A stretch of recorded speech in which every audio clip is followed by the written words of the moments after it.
Pada masa Zaid bin Muawiyah juga terjadikan kekacauan. Pada Al-Amin setelah Harun Ar-Rasyid juga terjadi kekacauan. Malik bin Marwan setelah Umar bin Abdul Aziz juga terjadi kekacauan. Setelah kekuasaan Sultan Abdul Hamid, Turki Utsmani juga terjadi kekacauan.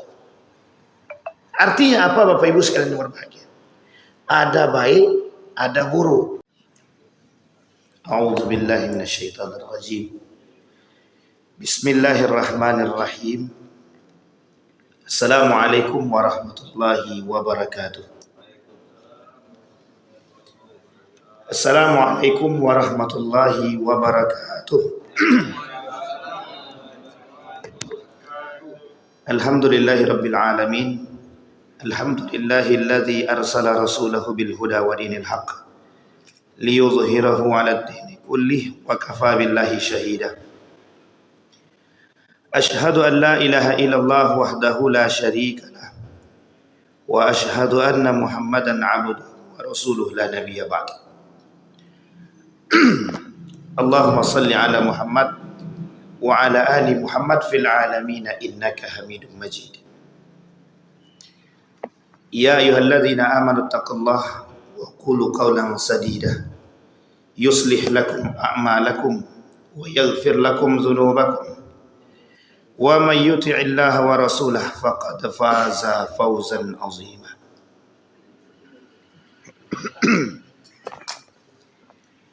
Bapak Ibu sekalian yang berbahagia, di subuh hari ini mudah-mudahan Allah limpahkan rahmat dan karunia-Nya kepada kita semua. Amin. Allah jadikan keluarga yang sakinah, mawaddah, warahmah. Allah anugerahkan anak-anak yang soleh dan solihah. Allah istiqomahkan kita dalam kebaikan dan ketaatan kepada-Nya.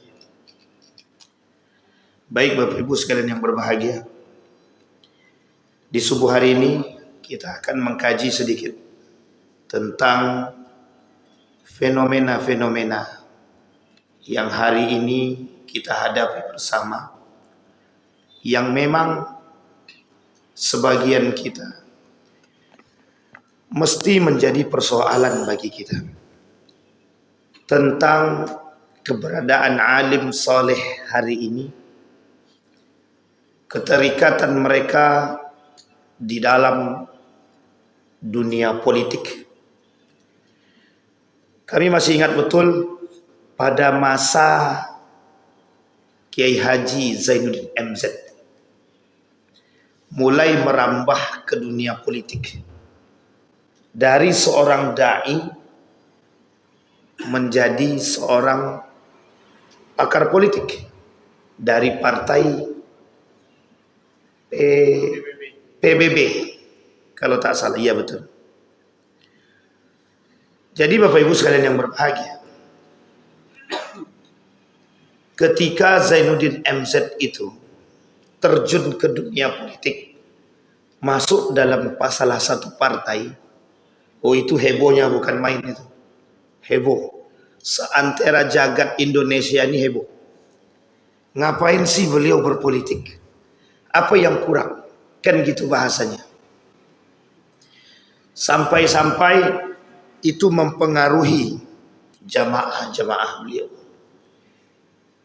Ada yang protes, ada yang terus istiqomah, sampailah kemudian beliau wafat. Dan itu masih menjadi perbincangan.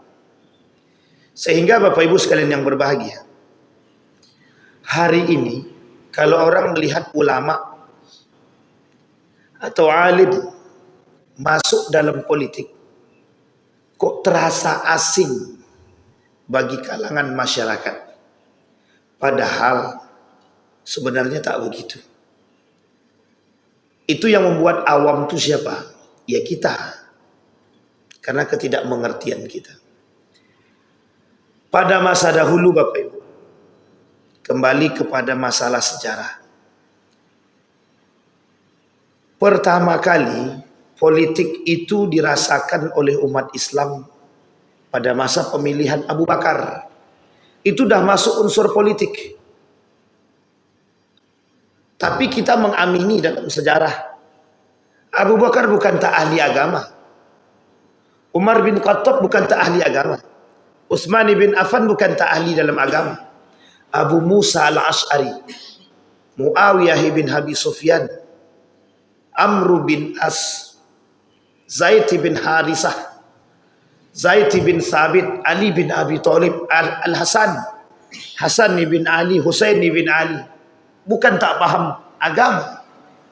Bahkan rujukan-rujukan dalam hadis itu banyak merujuk kepada mereka. Artinya mereka paham pada agama. Perbedaannya adalah pada masa itu, orang-orang zaman dulu kuat iman atau tak kuat iman, itu saja masalahnya. Kuat iman belum tentu juga.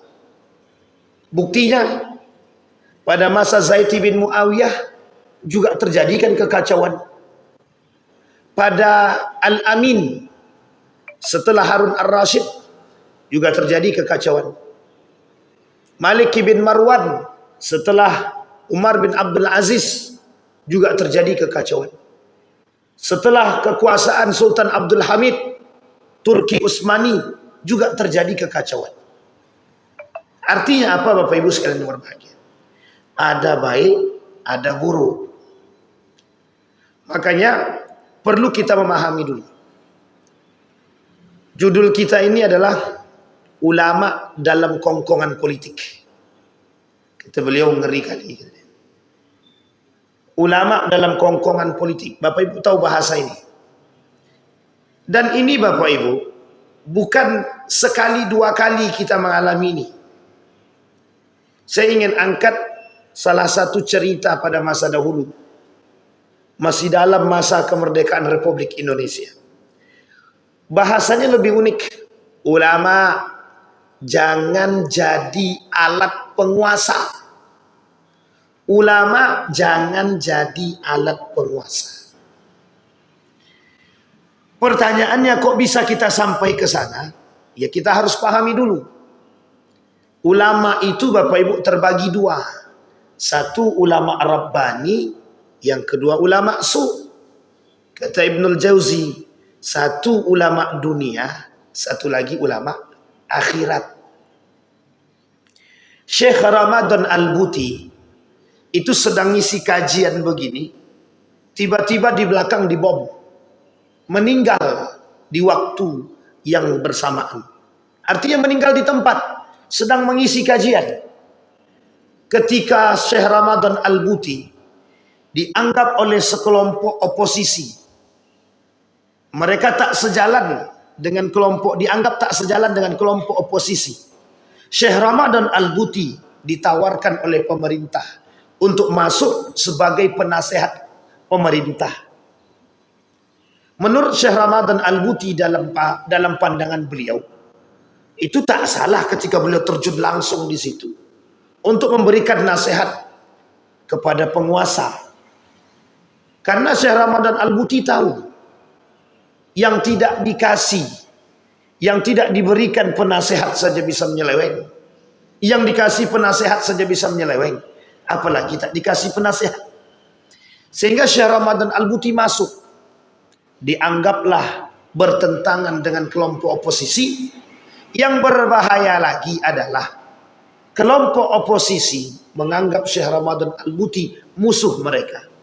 Sehingga ketika ngisi kajian seperti ini, saya kurang tahu tepatnya apakah subuh ataupun siang ataupun sore ataupun maghrib, dibom dari belakang, meninggal di tempat.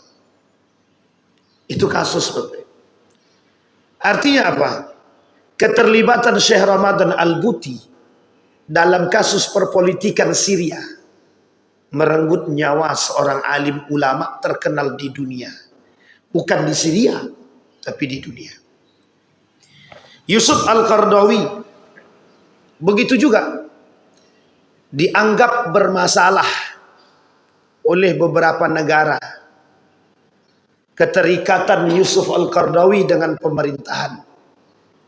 Sehingga Yusuf Al-Qaradawi diusir, bukan diusir, dideportasi dari negara tersebut, pindahlah kemudian ke Qatar. Jadi Bapak Ibu, lika-liku kehidupan itu mesti terjadi, terutama dalam ranah politik. Yang harus kita garis bawahi hari ini, hati-hati campur tangan ajen-ajen Dajjal di dalam unsur politik yang tidak menginginkan campur tangan ulama di dalam perpolitikan. Tahu alasannya? Alasannya satu. Orientalis, orang-orang Eropa itu tak suka kalau ada nilai-nilai agama dimasukkan dalam perpolitikan. Sehingga ketika ada nilai agama dibawa ke dalam unsur perpolitikan, bagi mereka merusak tatanan politik. Sehingga ulama yang masuk ke dalam politik, apa kata mereka? Hei ulama, jangan berpolitik. Kalau Anda berpolitik hancur. Bukan yang hancur cuman Anda saja, bahkan semuanya bisa hancur. Nah, inilah Bapak Ibu yang menjadi persoalan kita hari ini. Lawan kita bukan ulama, lawan kita bukan orang alim, lawan kita bukan pemerintah, lawan kita tagline yang tadi kita sebutkan.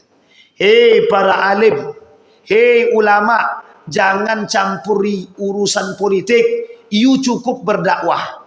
Dalam dakwah you tak usah pakai bawa-bawa politik, kaji ajalah tentang sholat, ibadah. Sehingga Bapak Ibu boleh cek hari ini, sedikit sekali ulama yang berbicara tentang politik. Rata-rata takut berbicara tentang politik. Padahal dianjurkan Bapak Ibu. Kenapa? Di dalam perpolitikan itu subhatnya banyak, haramnya juga banyak. Sehingga butuh orang yang bisa menentukan garis lurus yang jelas, yang menghilangkan subhat dan keharaman. Misal ada ulama masuk dalam politik, misal tahu dia suap itu haram, kira-kira bisa enggak ulama tadi menangkal suap itu haram? Bisa enggak ulama tadi mengatakan kepada masyarakat, masyarakat, suap itu haram. Masyarakat, kalau ada orang saling sikut menyikut dalam pilkada itu haram. Jadi nilai begini yang digeser oleh kaum liberal itu. Makanya kita sekarang anti dengan melihat ulama berpolitik itu, kita anti. Anti kita. Nanti bentar lagi hancur dia tuh. Udah kayak Tuhan aja. Mengatakan ulama itu hancur. Maka Bapak Ibu, kriterianya kita sampaikan di awal. Ulama itu ada dua. Satu ulama Rabbani, yang kedua ulama su. Yang hancur itu ulama mana? Ulama su. Ulama yang buruk. Ulama yang mohon maaf perangainya tak baik. Tapi kalau ulama ini baik, itu kita butuhkan. Ulama yang tidak mengejar dunia, ulama yang tidak mau dibeli oleh harta, ulama yang tidak mau disuap, ulama yang kokoh pendirian. Jangan salah Bapak Ibu. Pada masa pada masa Harun Ar-Rasyid meminta fatwa kepada ulama. Ulama tersebut duduk menjadi penasehat. Tujuannya cuma satu. Kata Harun Ar-Rasyid, kalau lidahku salah, kalau kebijakanku tak tepat, maka Anda sebagai seorang alim, ulama, wajib membenarkan kesalahanku. Kita butuh yang seperti itu hari ini.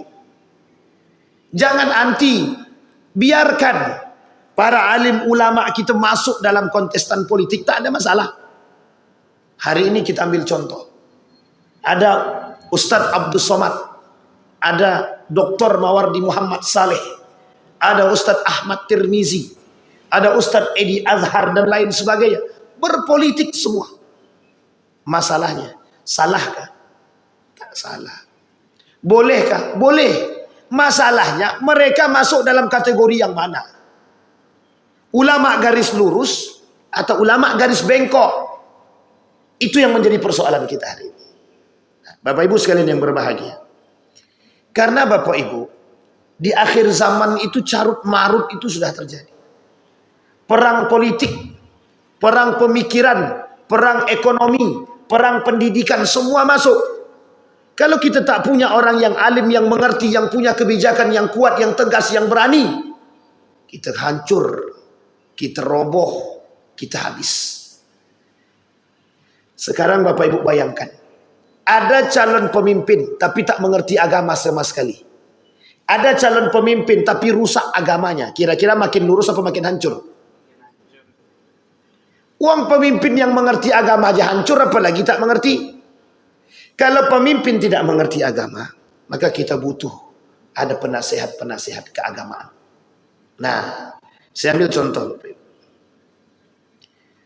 Dulu Bapak Ibu, ini penting untuk saya katakan. Dulu Bapak Ibu, ada tokoh, ini bisa kita sebut namanya karena sudah tertulis. Pada masa sebelum kemerdekaan Republik Indonesia, di negeri kita ini, ada seorang ulama yang ketika itu keturunan Arab menjadi mufti Betawi. Menjadi mufti Betawi. Pada masa itu, dalam kitabnya Hos Cokro Aminoto, Perjuangan Hos Cokro Aminoto, yang dikarang oleh Mullah Warman, apa kata beliau? Pada masa itu, ada seorang mufti Arab. Mufti Arab. Yang mufti Betawi ini, dari keturunan Arab ini, termasuk dalam kategori seorang alim dan ulama. Karena mufti dia. Apa yang terjadi Bapak Ibu sekalian yang berbahagia? Mufti ini ternyata tidak suka dengan munculnya Serikat Dagang Islam, yang pada akhirnya berubah menjadi Serikat Islam. Saman Hudi, tahu Saman Hudi Bapak Ibu? Pendiri Serikat Dagang Islam yang ada di Solo. Itu satu-satunya gerakan Islam pertama kali sebelum kemerdekaan Republik Indonesia. Saman Hudi mendirikan gerakan Serikat Dagang Islam. Yang tak suka dengan Serikat Dagang Islam itu orang Muslim sendiri. Sehingga Serikat Dagang Islam ini Bapak Ibu, bayangkan ketika itu partainya partai sekuler semua. Muncul Serikat Dagang Islam. Awal tujuannya untuk membasmi, untuk menjadi lawan bagi para pedagang-pedagang Cina, elit-elit Cina yang berdagang. Kumpulan para saudagar-saudagar batik di Solo yang Islam berkumpul membangun Serikat Dagang Islam. Itu sistem ekonomi Islam pertama Pak yang dibangun. Tujuannya cuma satu, biar bisa melawan pedagang-pedagang Cina yang ketika itu menjadi kongkongan, yang ketika itu menjadi kawan bagi Belanda. Belanda membangun koperasi. Tahu Bapak Ibu koperasi yang dibangun oleh Belanda kan? Itu tujuannya apa? Memeras rakyat. Sehingga kata Muhammad Hatta, kalau tak dilawan ini hancur kita. Itu penjajahan. Serikat Dagang Islam. 1,5 tahun kemudian berubah nama dari Serikat Dagang Islam. Awal gerakan menjadi Gerakan Islam, menjadi Serikat Islam. Itu harus dipahami. Ini sejarah. Serikat Islam ini, saudagar tadi, Serikat Dagang Islam tadi, Haji Saman Hudi bekerja sama dengan Hos Cokro Aminoto.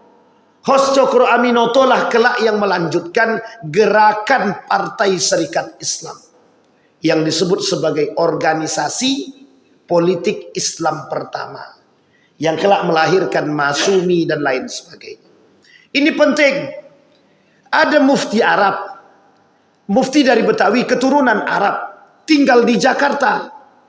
Melihat bermunculan Serikat Islam ini, dia tak suka. Menjadi mata-mata daripada Belanda. Menjadi mata-mata Belanda. Diberikanlah oleh Belanda emas, golden, Tujuannya apa? Menjadi mata-mata Serikat Islam. Jangan sampai orang Islam itu berjaya.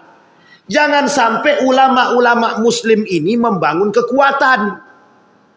Kasih tahu kami apa yang harus kami lakukan. Kata Belanda, kata Mufti tadi, tenang.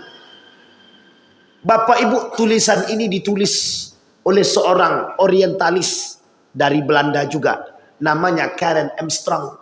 Diterjemahkan oleh seorang dosen yang ada di UIN Sultan Syarif Qasim. Ketika beliau mengambil gelar S2 dan doktor di Yogyakarta. Siapa nama beliau? Dr. Suryan Al-Jamrah. Menerjemahkan buku Karel Armstrong. Karel Stenbrink. Apa isi buku tersebut? Sejalan dengan apa yang kita sampaikan pagi ini, Pak.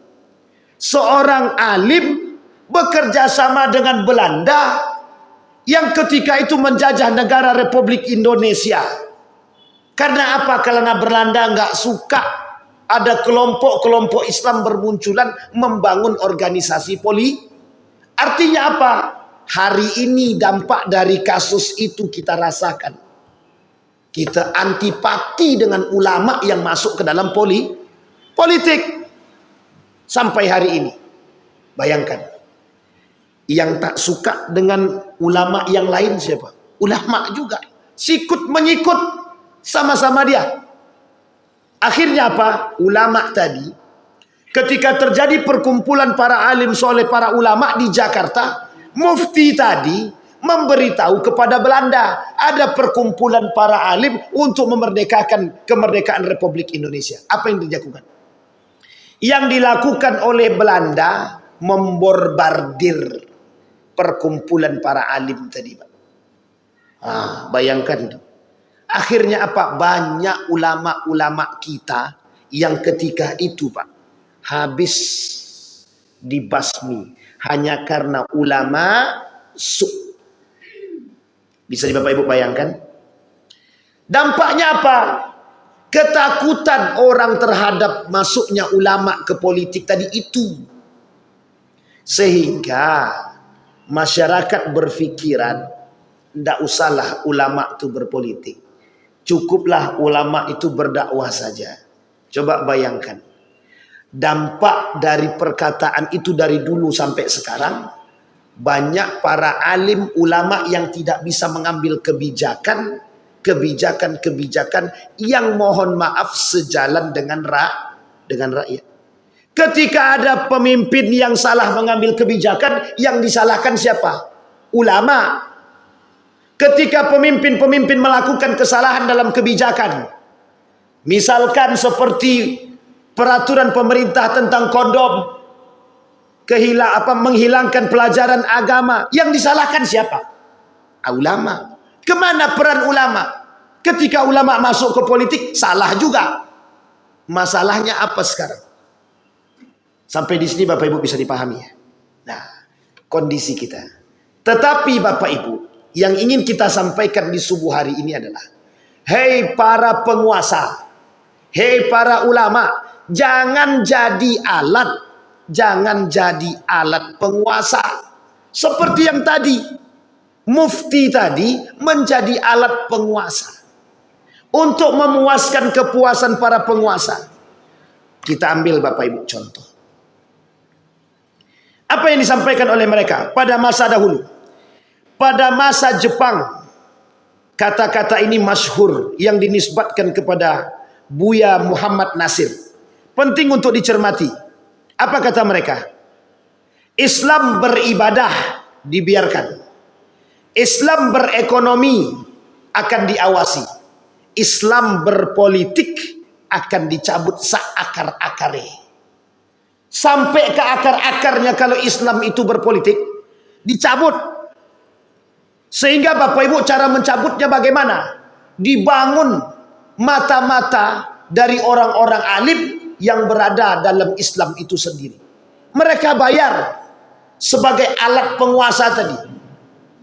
Bapak Ibu, perlu kita pahami. Kita mengingatkan kepada para alim juga. Kenapa kita ingatkan? Ketika mereka sebelum duduk, woi semua para alim ulama digaib. Masih ingat kasus ini ya Bapak Ibu ya? Masih ingat ya Bapak Ibu? Ketika mohon maaf para pemimpin kita mau naik jadi pemimpin, woi semua pondok pesantren dijajarin Pak. Dicari itu kiai-kiai pondok tadi. Bantu kami. Kami akan siapkan. Pokoknya Islam bersama kami. Duduk mereka. Hilang Pak. Kasus Soekarno. Itu terjadi. Apa kata Soekarno kepada pemerintah Aceh ketika itu? Bantu aku kata Soekarno. Kelak Aceh akan kami berikan kebebasan menerapkan aturan-aturan syariah sesuai dengan perdanya Aceh. Tapi apa yang terjadi? Ketika sudah duduk, lenyap sudah. Pemberontak terjadi Pak. Kenapa Aceh memberontak kemudian? Karena pengingkaran janji yang diberikan oleh Insinyur Soekarno kepada masyarakat Aceh. Salah kata salah. Kasman Singadimejo dijanjikan oleh Soekarno ketika dalam kasus Pancasila pada poin yang pertama. Dalam poin yang pertama itu panjang Pak. Dalam Pancasila kita itu panjang. Sebentar Bapak Ibu. Nih ya. Di dalam Pancasila, Undang-Undang Dasar kita itu 1945 itu Bapak Ibu, kalimat pertamanya ada 7 kalimat yang dihapus oleh Kasman Singadimejo. Sebentar. Kalimat tersebut tentang mengatakan diberikan kebebasan, keutuhan dan kewajiban menjalankan syariat Islam bagi pemeluk-pemeluknya. Kalimat itu dirubah Bapak Ibu dengan kalimat yang lebih sederhana. Ketuhanan yang Maha Esa. Tahu ya Bapak Ibu ya? Itu yang punya ide Kasman Singadimejo. Dijanjikan oleh Insinyur Soekarno, nanti kalau sudah selesai, ini kan undang-undang sementara. 6 bulan kemudian kita bentuk MPR. Setelah itu para tuan-tuan guru, kiai-kiai silahkan perjuangkan kembali. Apa yang terjadi? 6 bulan kemudian terbentuk MPR. Apa kata Kasman Singadimejo? Janji itu lewat begitu saja. Itu pada masa Insinyur Soekarno Pak. Itu Kasman Singadimejo yang membujuk Hadikusumo. Apa bujukannya? Agar merubah kalimat yang tadi menjadi ketuhanan yang Maha Esa. Berapa kali terjadi perubahannya? 3 kali Pak. Jadi kalimat ketuhanan yang Maha Esa itu 3 kali perubahannya. Yang pertama taruh di atas, yang kedua pindah ke bawah, yang ketiga naik lagi ke atas dan dirubah bahasanya. Nah, coba Bapak Ibu bayangkan. Janji. Itu pernyataan langsung. Maka Bapak Ibu sekalian yang berbahagia. Masalah Pak, masalah. Yang kita takutkan itu tadi. Maka hari ini Bapak Ibu tugas kita mencetak ulama-ulama yang betul-betul alim. Maka kalau kita punya alim ulama yang baik, itu harus kita majukan hari ini. Harus. Biar mereka naik ke atas. Agar bisa memegang. Tapi Bapak Ibu, kalau tak punya kekuasaan kita, jangan salah kalau kita diinjak-injak. Makanya mohon maaf, kenapa hari ini khamar itu, minuman-minuman keras itu tidak hilang? Karena kebijakannya bukan dihapus. Kebijakannya tidak dihapus. Jangan ada yang menjual khamar, udah perintah begitu saja. Tapi coba keluarkan undang-undangnya. Coba keluarkan peraturan tertulisnya. Semua toko haram jual khamar. Semua barang-barang kamput dan lain sebagainya masuk ke Indonesia. Tutup. Selesai Pak. Selesai. Yang tahu itu siapa? Yang tahu kalau khamar itu haram siapa? Alim ulama. Maka kita butuh 2. Maka Bapak Ibu kita harus paham dulu. Ulama yang seperti apa? Maka bermunculan hari ini Bapak Ibu, alhamdulillah. Saya senang. Sekarang bermunculan. Ada podcast-podcast tertentu. Bagaimana peran ulama dalam pilkada? Bolehkah ulama berpolitik? Bolehkah ulama mendukung? Bolehkah ulama menjadi penasehat? Bolehkah ulama menjadi mufti? Wah, itu bagus Pak. Itu yang kita harapkan dari dulu. Kadang kita terlambat karena kita sudah tahu carut marut hancur, sudah berdampak, barulah kemudian kita mau sadar. Berhasillah kaum liberalisme, sekulerisme menjauhkan nilai-nilai agama dari sisi kehidupan kita umat muslim. Berhasil. Antipati masyarakat terhadap alim ulama yang berpolitik berkurang. Maka mohon maaf, kasus Zainuddin MZ, ketika beliau masuk ke dalam partai, hilang setengah pengikutnya, Pak. Setengah pengikutnya hilang. Dikecam, dicaci, dicela, dimaki semua. Sama, Pak. Dr. Mawardi Muhammad Saleh masuk politik, dikecam. Ustadz Abdul Somad membantu, dikecam.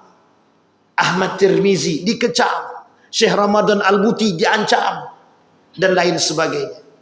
Kita belum melihat keluar, Pak. Kita masih di dalam. Bayangkan, Pak. Negara Palestina yang hari ini kita agung-agungkan, yang dibombardir oleh Israel, itu membutuhkan apa? Para pemimpin-pemimpin yang alim, yang berani, yang bijak. Coba kalau pemimpinnya liberal, dijualnya Palestina itu, Pak, sama Israel. Ambil aja lah. Itu bayangkan, Pak. Kalau tidak dijual habis. Bapak Ibu boleh lihat kan? Apa yang kita lihat hari ini? Ketidakterlibatan para alim ketika di kerajaan Saudi. Tidak boleh terlibat. Para alim tidak boleh terlibat. Apa yang terjadi? Liberalisasi negara terjadi. Rusak. Rusak. Nah, Bapak Ibu sekalian yang berbahagia. Maka pada subuh hari ini kita jelaskan terlebih dahulu. Ada dua ulama tadi, su' dan ulama rabbani. Ulama yang su' adalah, kita kaji ulama su' dulu. Ulama su'. Kriterianya, jangan cepat-cepat kita katakan, oh ulama itu masuk dalam politik, dia ulama su' berarti. Tidak. Tidak semuanya. Satu, karakter ulama su'. Apa ulama su' itu? Ulama yang buruk perangainya. Apa karakternya? Cinta harta. Cinta kekuasaan. Cinta jabatan, menjual agama, menjual fatwa. Ini penting, Bapak Ibu. Ini saya kasih contoh, Bapak Ibu. Dulu, Bapak Ibu, saya tak sebutkan inisial. Dulu, Bapak Ibu, ada salah seorang tokoh agama. Salah seorang tokoh agama. Ketika salah seorang tokoh agama ini menduduki posisi yang baik dalam lingkaran para alim ulama, ditawarkan menjadi wakil dari salah satu sistem pemerintahan di salah satu negara. Bayangkan, Bapak Ibu, diterima tawaran tersebut. Apa kata dia? Kalau nanti aku terpilih, aku turun dari jabatan ketua para ulama. Setelah terpilih, bukannya turun, apa kata dia? Ntar dulu, tunggu pemilihan umum. La ilaha illallah. Bayangkan, Bapak Ibu. Kekuasaan ternyata mendekat mereka kepada penguasa untuk mendapatkan sesuatu. Ada ulama yang mendekat kepada penguasa ingin mendapatkan jabatan, kekuasaan. Jangan salah, mohon maaf Bapak Ibu, jangan salah. Salah satu masjid paling sentral di Indonesia ini, itu rebutan orang. Rebutan. Yang mau jadi ketua Masjid Istiqlal itu rebutan. Apalagi Masjid An-Nur. Jelas dari rebutan. Tahu ke Bapak Ibu kenapa? Cara mereka bagaimana? Mendekat kepada penguasa. Masalah atau tak masalah? Itulah yang disebut dengan ulama su. Ulama yang mendekat kepada pemerintah.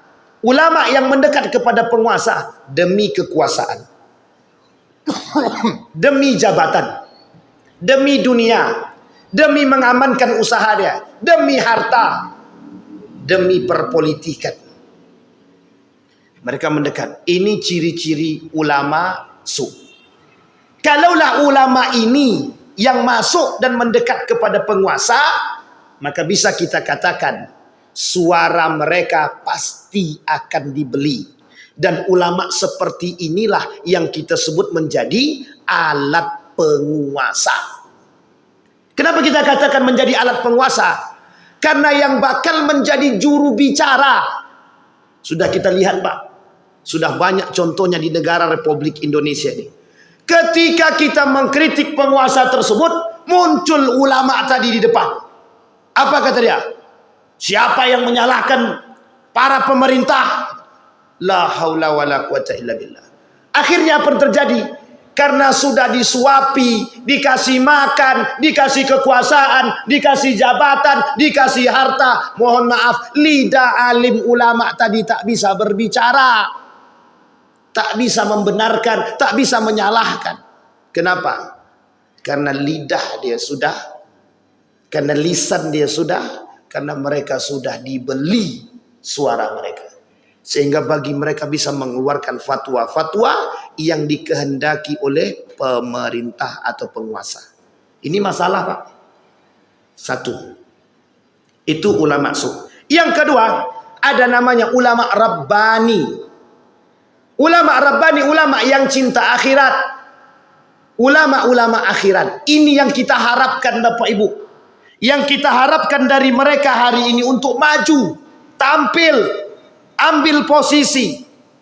Agar apa? LGBT lewat, narkoba lewat, korupsi haram. Berani mereka mengharamkan. Harus begitu, iya. Buktinya, ada buktinya, ada.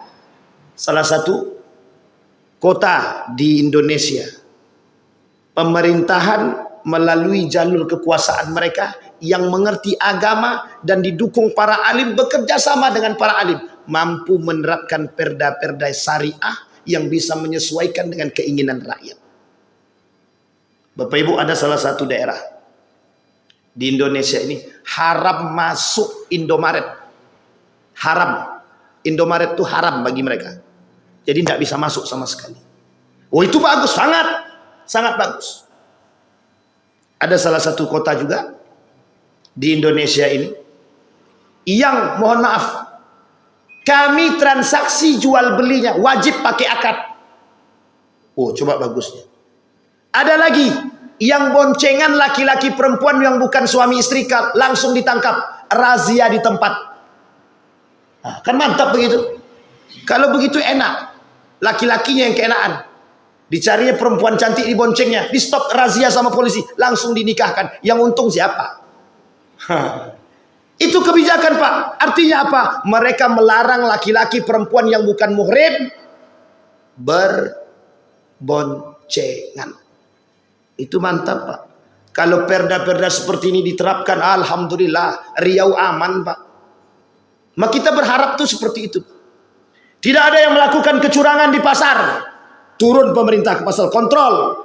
Mana yang melakukan penipuan, mana yang manipulasi, mana yang kemudian spekulasi, mana yang melakukan riba, mana yang melakukan kezaliman, mana yang kemudian barang-barangnya nggak benar. Habis Pak, hilang. Kita butuh pemimpin yang seperti itu. Koruptor, potong tangan, berhenti korupsi dia. Itu yang kita butuhkan. Orang seperti ini itu bisa ada kalau kita rakyat ini yang memilih.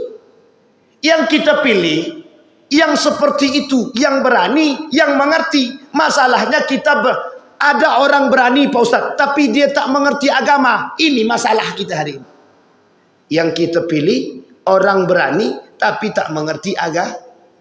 Sholat subuh tidak, sholat zuhur nanti, sholat asar kapan waktu, sholat isya kapan dia pengen.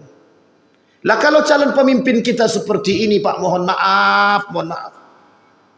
Janjinya Allah tuh pasti terjadi Pak. Dihancurkan oleh Allah semua. Kemana kalian para alim? Ingat Bapak Ibu, Allah menghancurkan satu kaum. Sekalipun di dalam tempat tersebut ada orang alimnya, ada orang solehnya, kalau tidak mampu memberikan suara mereka, memperbaiki tatanan, dihancurkan oleh Allah, di bumi hanguskan lalu.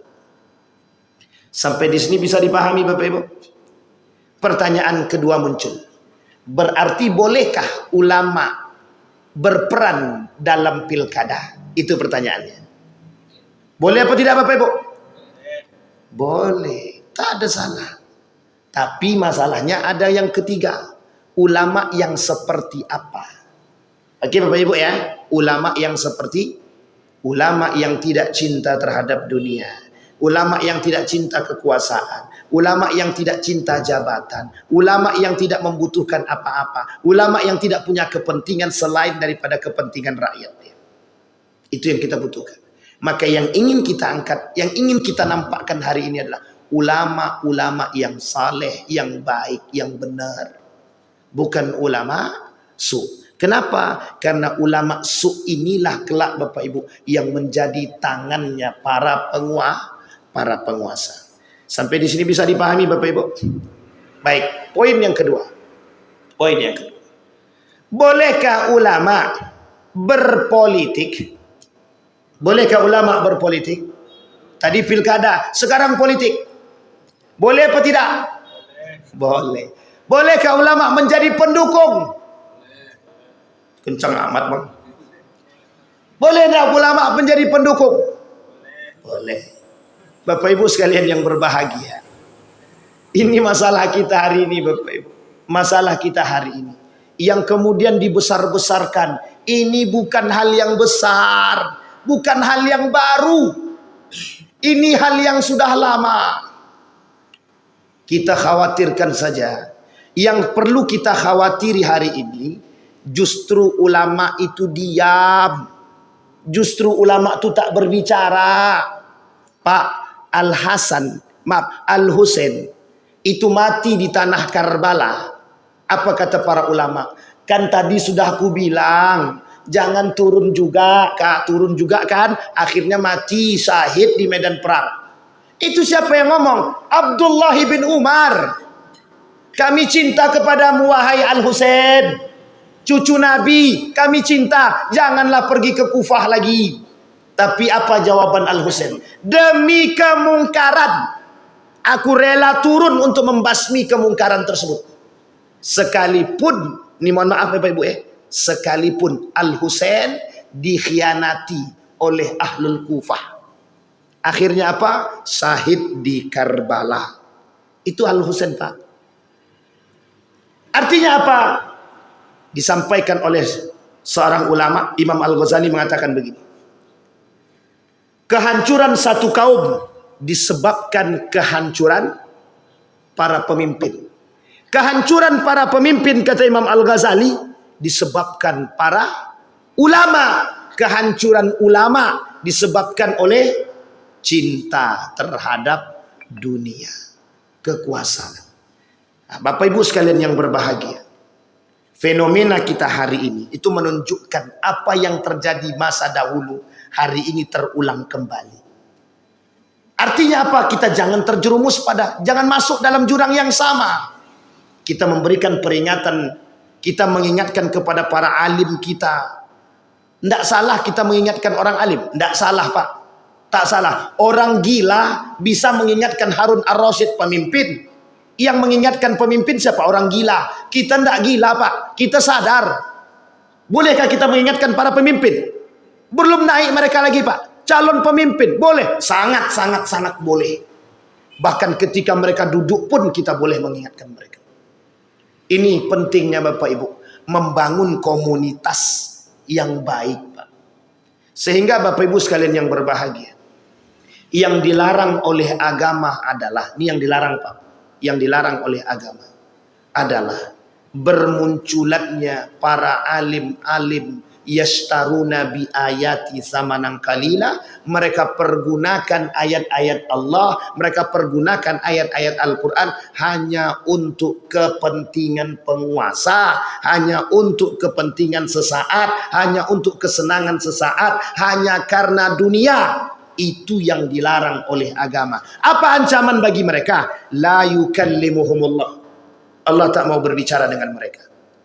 Yang kedua, wala yuzakkihim. Allah tak mau mensucikan mereka. Wala yanzuru ilaihim. Allah tak mau melihat mereka. Walahum azabun alim. Bagi mereka azab yang sangat pedih. Yang kelima, adkhalahu al-jahannam. Allah masukkan mereka ke dalam neraka jahanam. Wa yal'anuhumul la'inun. Allah laknat mereka Pak. Allah melaknat mereka. Maka Bapak Ibu sekalian yang berbahagia, bayangkan kalau mohon maaf para alim-alim kita tidak naik, tidak muncul, tidak nampak, tidak memberikan dukungan, tidak memberikan suara. Mohon maaf, mohon maaf. Bersiaplah, kita akan mulai dipimpin para pemimpin-pemimpin yang zalim. Pemimpin yang zalim. Sudah terjadi, sudah. Pada masa Al-Amin, pemerintahan anti kritik, ulama-ulama dieksekusi, ulama dipenjara, ulama tidak diberikan ruang. Yang terjadi apa? Tinggal menunggu kehancuran. Saudi Arabia hari ini, ulamanya tidak bisa berbicara dan mengkritik pemerintah. Kalau mereka kritik pemerintah, ulamanya ditangkap, dimasukkan ke dalam penjara. Jadi ulama hari ini apa? Disuruh tidak boleh berbicara. Soeharto. Kapan Soeharto dekat dengan ulama? Kapan Soeharto jauh dengan ulama? Pada masa siapa para ulama dikatakan teroris? Apa jawaban Amerika kepada Soeharto? Kalau Indonesia tidak mau ikut dan tidak memberikan ruang kepada Amerika, maka Indonesia disebut sebagai negara teroris. Siapa yang menentang ketika itu? Yang menentang adalah para pimpinan-pimpinan pesantren. Apa yang dilakukan oleh Amerika terhadap para orang-orang Islam di Indonesia, terkhusus yang di pesantren, dicap sebagai teroris. Apa yang dilakukan oleh Soeharto? Tangkap pimpinan-pimpinan pondok, tangkap. Itu teroris. Siapa yang memberikan perintah? Yang memberikan perintah? Amerika Serikat. Yang kelak di akhir Soeharto menjadi bulanan-bulanan negara asing. Itu perintah Amerika. Bayangkan Pak, Indonesia, Amerika ingin memasukkan paha ayam, paha sampah sekitar 40.000 ton ke Indonesia untuk dikonsumsi, biar dikonsumsi. Itu sampah Pak, yang berpenyakit. Apa kata Amerika? Kalau Indonesia tak mau terima, tidak apa-apa, itu negara teroris kata. Apa yang terjadi Pak?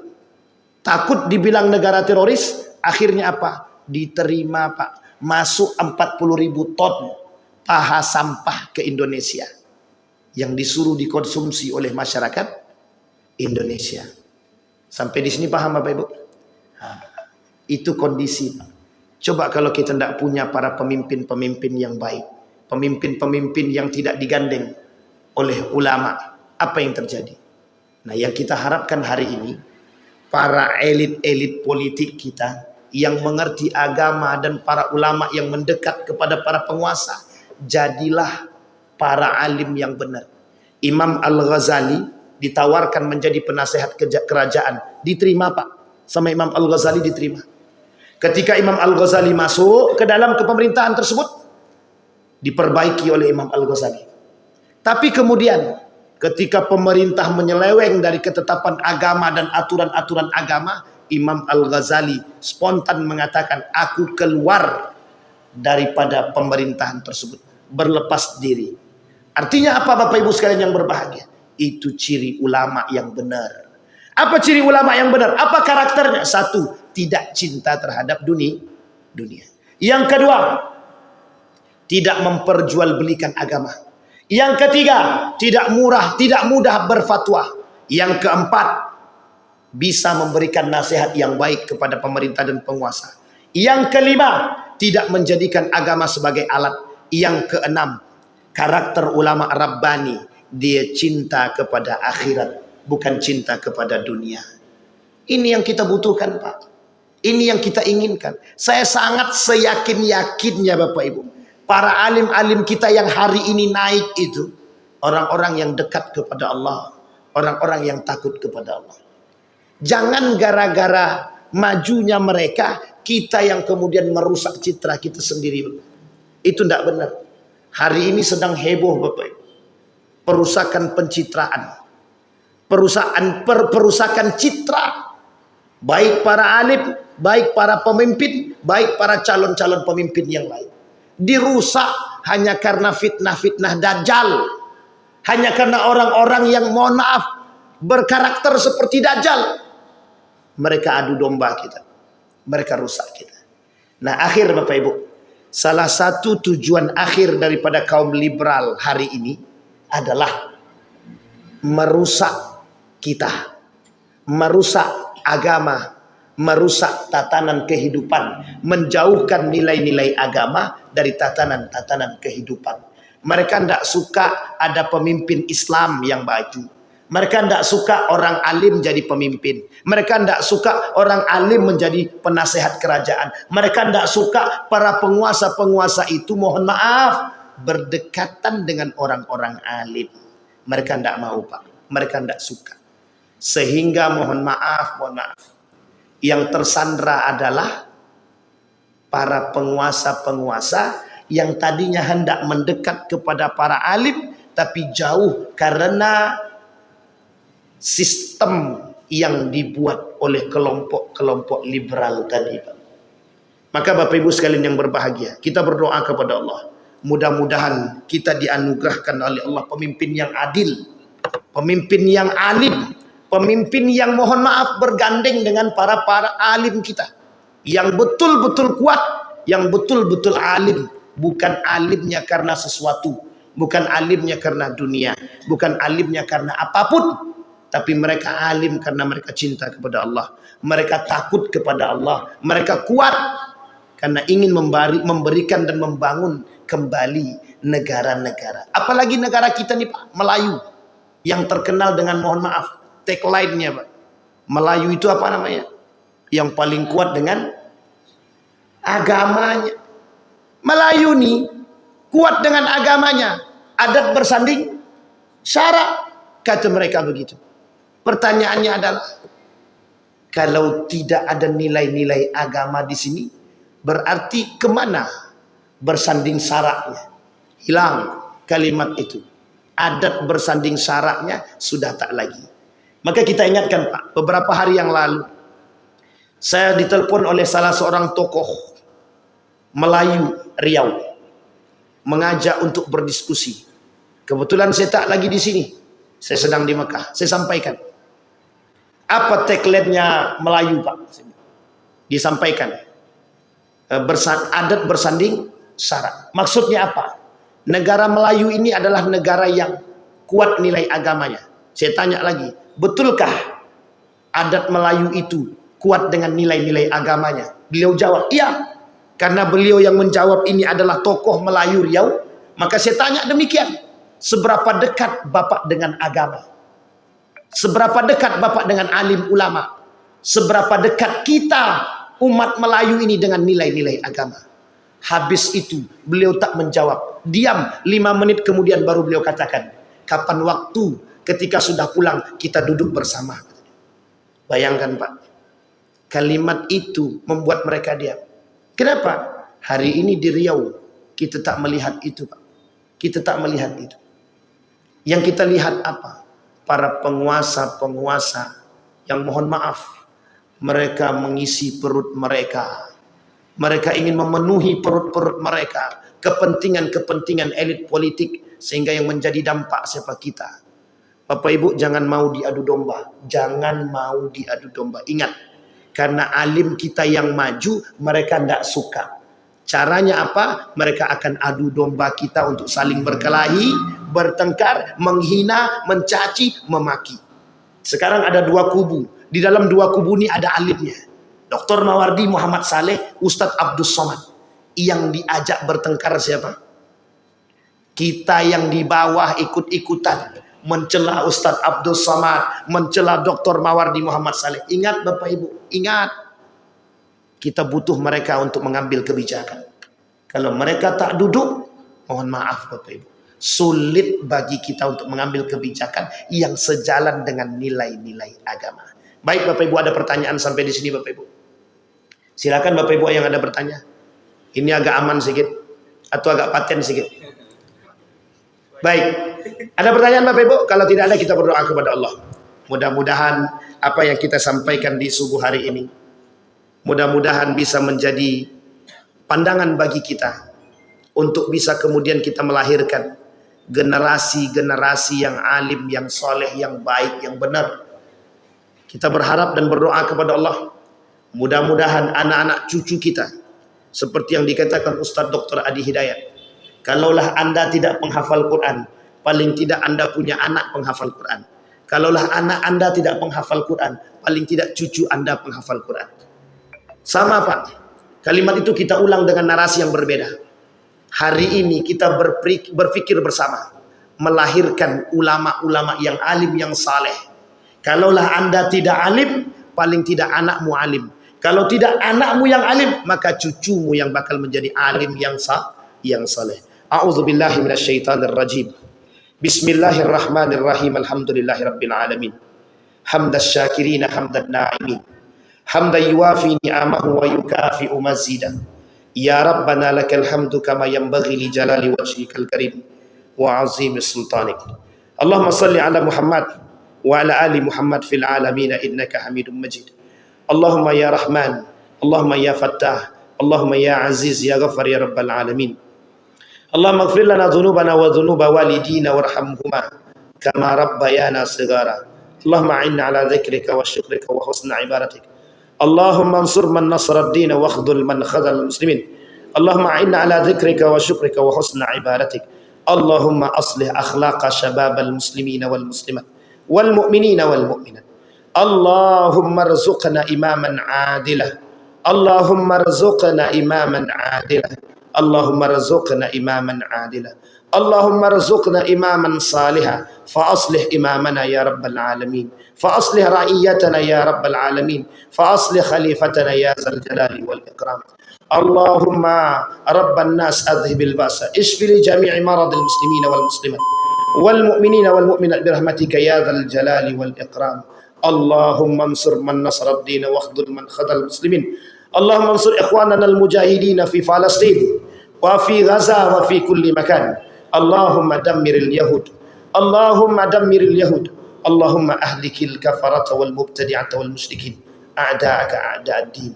Allahumma ja'al ahlana min ahli al-Qur'an. Waj'al ahillatana min ahli al-Qur'an. Alladhina nahnu khasatuka wa ahluk ya rabbal alamin. Rabbana hab lana minas salihin. Rabbana hab lana min azwajina wa dhurriyyatina qurrata a'yun waj'alna lil muttaqina imama. Allahumma faqihna fid din wa 'allimna ta'wil. Allahumma ij'al tajammu'ana tajammu'an mad'umah waj'al tafarruqana min ba'dihi tafarruqan ma'sumah. Rabbana atina fid dunya hasanah wa fil akhirati hasanah wa qina adzaban nar. Walhamdulillahi rabbil alamin. Assalamualaikum warahmatullahi wabarakatuh.